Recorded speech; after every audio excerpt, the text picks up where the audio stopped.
Bonjour, bienvenue dans ma cuisine. Aujourd'hui, je suis contente d'accueillir Geneviève, ma cousine. Bonjour Geneviève. Bonjour ma chérie. Et merci d'être venue pour cette recette.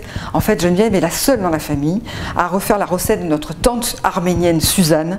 Et vraiment, je suis contente que tu puisses nous la transmettre aujourd'hui. Avec plaisir. Avec cette vidéo, parce que vous allez voir, c'est d'une simplicité tellement délicieux. Donc, il nous faut pour ça d'abord faire une pâte à pain toute simple, mais qui a quelques secrets à nous donner. Alors voilà, j'ai mis tous les ingrédients là. Alors pour la pâte à pain, il nous faut 500 g de farine, il nous faut de l'eau, puisqu'il faut diluer pour faire la pâte à pain, 500 g de farine, 250 ml d'eau. Tiède, ouais. C'est plus facile parce que la levure va lever beaucoup plus facilement. Un demi-sachet de levure fraîche de boulanger. De cube. Ou de la levure comme ceci, que je trouve dans le commerce. Voilà, la levure de boulanger, mais c'est en poudre, ça fait aussi bien. Il nous faut une demi-cuillère à café de sel, une cuillère à peu près de sucre, c'est le secret, et un peu d'huile d'olive, on va dire 3 cuillères d'huile d'olive. D'accord. Et ensuite, une fois qu'on a fait notre pâte à pain, il nous reste à rajouter simplement 2 ingrédients, c'est pour ça que j'adore cette recette.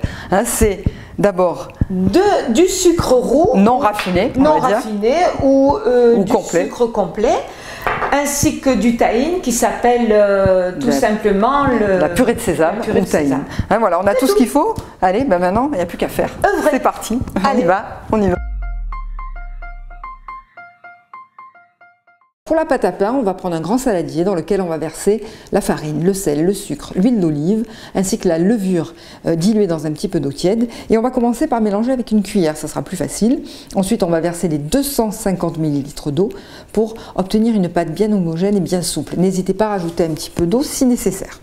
Voilà, une fois que la texture voulue est celle-ci, là, on va pouvoir récupérer notre pâte, la déposer sur un plan de travail bien enfariné et pétrir la pâte à peu près 5 minutes en répétant toujours le même geste qui consiste à étirer la pâte et à la rabattre pour permettre d'aérer cette pâte pour que l'air rentre dans la pâte. Voilà, ensuite on va la laisser reposer, soit 2 heures dans un four à peine tiédi et surtout éteint, ou alors si vous avez le temps, 24 heures à température ambiante. Vous pouvez mettre même un torchon pour permettre à cette pâte de pousser, de lever et de doubler de volume. Voilà, une fois que c'est fait, on va pouvoir la pétrir pour former une belle baguette que l'on va ensuite couper en 15 pâtons qui vont former nos 15 torsades. Voilà, chaque pâton va être aplati. Donc si vous n'avez pas l'habitude, mettez beaucoup de farine, retournez la pâte en l'aplatissant pour éviter que ça colle, ça sera plus facile. Et ensuite, vous n'avez plus qu'à farcir de tahine et de sucre. On roule la pâte et pour obtenir une torsade, on fait le même geste que si vous vouliez essorer une serviette. Voilà, les torsades terminées vont passer au four.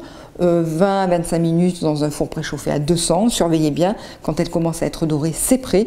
Vous allez voir qu'une fois refroidies, elles vont avoir un bon coup croustillant et n'hésitez pas d'ailleurs à repasser les torsades au four quand vous voulez les consommer, même si on les garde dans une boîte hermétique, et vous allez voir, c'est un véritable délice.